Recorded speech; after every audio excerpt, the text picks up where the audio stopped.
Dugaan kebocoran data diungkap akun X yang menyebut pelaku peretas dengan nama samaran Muns Haksor.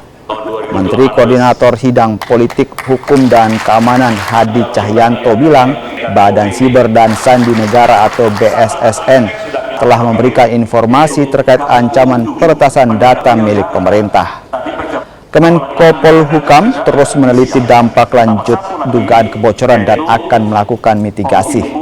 Kebocoran data diduga akibat adanya serangan siber melalui ransomware di Pusat Data Nasional. Data imigrasi yang sebelumnya terkena serangan hacker saat ini telah berfungsi dengan normal. Kita terus kita dalami terkait kebocoran data, yaitu masuknya ransomware di Pusat Data Nasional sementara di Surabaya.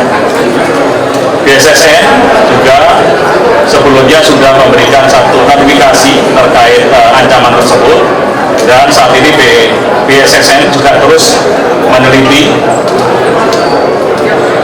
dampak lanjutannya agar kita bisa memitigasi kemungkinan-kemungkinan yang akan terjadi. Tapi seperti imigrasi sudah bisa berjalan lancar dan normal, dan untuk yang lain-lain saya kira semua masih normal, namun ini adalah satu